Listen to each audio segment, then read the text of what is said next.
10 places in the world where you might be really surprised you can travel alone. I'm Kristen. I have been to over 60 countries by myself, traveling alone over the last 10 years, almost exclusively without anyone else with me. Over that course of that time, I've had amazing experiences in places that people are often really surprised you can travel alone. So I wanted to share some of these with you today because I think these unexpected places are honestly some of the best to travel to. Full stop. Starting with my number 10, and that is the Galapagos Islands in Ecuador. A lot of people don't realize that there are local islands in the Galapagos that are populated by a local population who lives there year-round. This is the fish market, so it's covered in pelicans. And that guy. Let's not forget that guy. Although there are a lot of islands that are only inhabited by animals that are completely natural and really cool to visit, that you can only get to with a ship or a boat or some kind of live-aboard situation, which I also highly recommend. You can also go and stay in a hostel on a local island, meet local people, and do things completely independently if you want to. One of my favorite memories is actually renting some wetsuits, taking a taxi down to a beach that had a bunch of sea lions on it, and just getting in the water and swimming with them. That was something that we did not even have to pay for. It just exists on the island that we were on, which was Santa Cruz. Still one of my favorite wildlife encounters, and we just went and did it. And we were the only ones there. It was incredible. I think a lot of people don't go to the Galapagos because they don't realize that you can do things like that. So just so you know, yes, you can backpack the Galapagos, and it's also pretty affordable. The next destination, my number 9, is Mozambique. I remember back when I went to Mozambique, which was in 2017, I think, maybe 2016. Maybe it was 2015, oh my god. There was almost no information online about it. Very few people went there. I had heard about it from my South African friends. It sounded amazing, so I just decided I was gonna go. Or actually, I was supposed to go with someone else, but he backed out at the last second and I was left with a choice. Am I gonna go or am I gonna cancel my trip? So I decided to go, and I cannot tell you how great of a decision that was. I met so many other people who were just really, really cool, interesting, unique individuals that they would end up traveling in Mozambique as well. It was quite an international crowd. I had friends who were there from Switzerland, Oregon, Australia, all over the world who I still keep in contact with. People have this idea that Africa is scary, that you don't travel there, and my experiences there have just been so overwhelmingly positive that I would love to paint it in a new light and tell you that yeah, you can totally travel to these places that other people have written off. The one thing I would tell you about Mozambique, the public bus system is really just some broken down vans with bald tires. It's not very safe to travel in them, but it's kind of one of the only ways to get around, so that is one thing that does make it somewhat difficult. But if you just crossed in from South Africa and you only went to Tofo in Mozambique, you would still have an amazing experience. It's a beach town where most people go. It is so beautiful. You've also got the Bazaruta archipelago off of Vilanculos. It's still one of the most stunning places I've ever seen. So I do recommend for those who are adventurous to go to Mozambique. It's truly something. The next are the Azores in Portugal. It is an island chain made up of 9 different islands that look like they are completely in the middle of nowhere, and that's because they are. It's just islands in the middle of the Atlantic Ocean. They are super rural. There is some islands where there's more cows than people, I would say. But the really wonderful thing about visiting is that the locals are so unbelievably friendly. I recently went with my family, but my partner Garrett went there by himself previously, and that's why he wanted to go back so badly, because he had such an amazing time there. It's easy to just rent a car and get around. In my opinion, quite affordable, especially when you can measure it up against the rest of Western Europe. Portugal is just a great place to travel alone, and the Azores in particular, I think because they're so remote, seem like they wouldn't be, but they would really be a wonderful place, especially if you want to have a little bit of solitude with nature. Next is Peru. I bring this up because in my video of places that I don't recommend traveling alone, I mentioned Chile because I had a bad experience with the machismo culture there. I was in an elevator and 3 big guys got in with me, and they were just harassing me the whole way down, saying all kinds of threatening things and doing it like standing over me. And I went to Peru by myself a few years later, and I had the same worry that I would encounter the same kind of thing. I actually backpacked by myself on the Santa Cruz trek. It's a 4-day trail that I headed out on completely alone. I stayed in several towns alone. I visited a beach destination by myself, and I have to say, out of all of those experiences, I really came out of it enjoying Peru. There's nothing about it that I have to say that's negative. I was careful in Lima because I really, honestly, big cities the world over, it is a good idea to just be extra cautious. But overall, I really enjoyed my time there. People were nice, the food was good, it was affordable as well, and I would totally go back as a solo traveler. Next is Hawaii. Now, a lot of people think of Hawaii the same way that I would think of like the Maldives or Bora Bora in French Polynesia, that it's a place that you only go if you're with somebody else, if you're on a honeymoon or something like that. But I actually have been to Hawaii by myself and I had an amazing time. I took a surf lesson with Maui Surfer Girls on Maui. That is a great resource if you're a woman who wants to learn how to surf and spend some of your vacation with other women.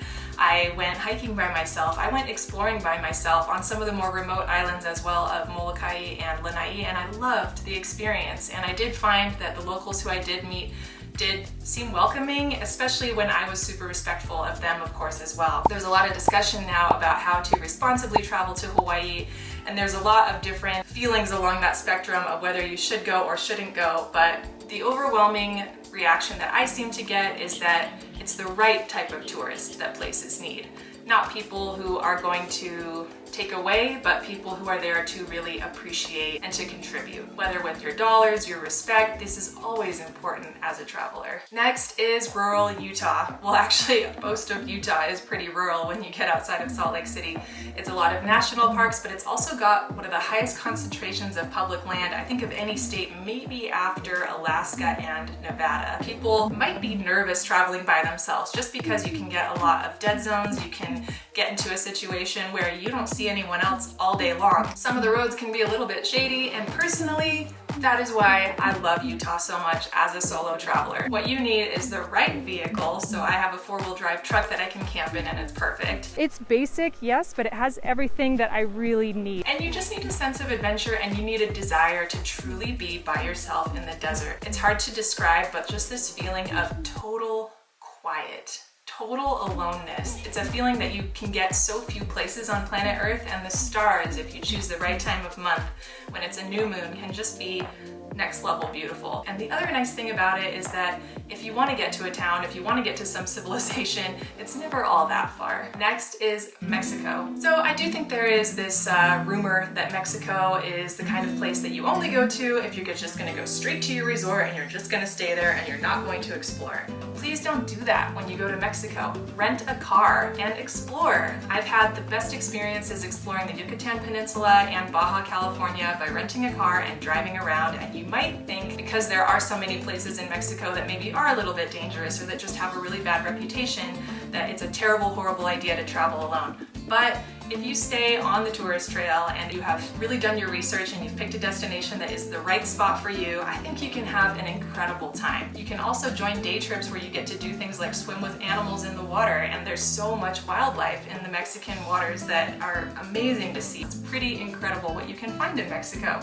So don't write it off just because most people think of it as a place that you only go to an all-inclusive resort. There's so much more to Mexico than that. My number 3 is Iceland. So Iceland is one of the safest countries in the world. In fact, it's often rated number 1 by people who rate that kind of thing. I like to look at the Global Peace Index, and they ranked it number 1 for reasons that I can totally understand, having been there myself, that people just don't experience a lot of crime on this island. Very little violent crime, very little theft. People will actually leave their car running when they run in to go to the grocery store. I've seen it. So the nice thing about traveling there is that if you are mainly an English speaker, people speak amazing English, so it's very easy to navigate. Not only that, but the ring road is just that.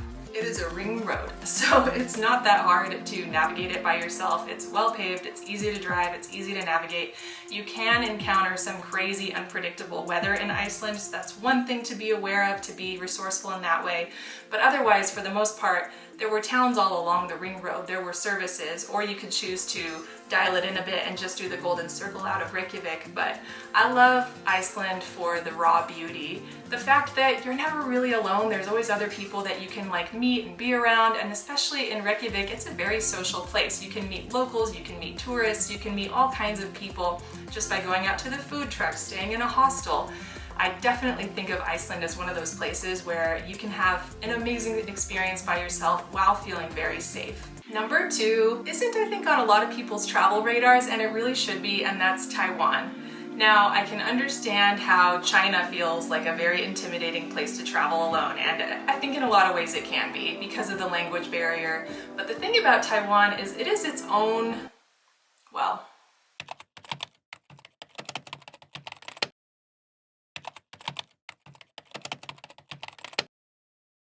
controversial to say, but it is its own country with its own democracy, its own culture, and it is really, really different from China. As someone who lived in Taiwan for almost a year and traveled solo in China for almost 3 months, I can definitely tell you they are not similar in the least. And there's nothing wrong with either culture. They're both beautiful and interesting in their own way, but what is so nice about Taiwan is how unbelievably friendly it is. People are so welcoming, and as a girl who moved there by herself at 21, I just felt like I was so welcomed by the community there, both of expats and of locals. And it is really cool when the expat and local community can mesh, because it's not like that everywhere, but it really is in Taiwan.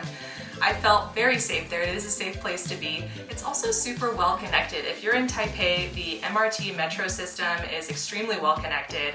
There's also so much to do in Taiwan. The island is actually pretty small, but there's bullet trains connecting so many of the major cities as well, so you can just get around using public transport if you want to, and it'll be an easy, wonderful, enjoyable trip. Finally, number 1, and I think this one would be hotly debated, so let me know what you think, is South Africa. So a lot of people will tell you if you plan to go to South Africa by yourself to just not do it. There are things you need to know in order to stay safe there. One of them is not to drive at night. Never walk around alone in the cities.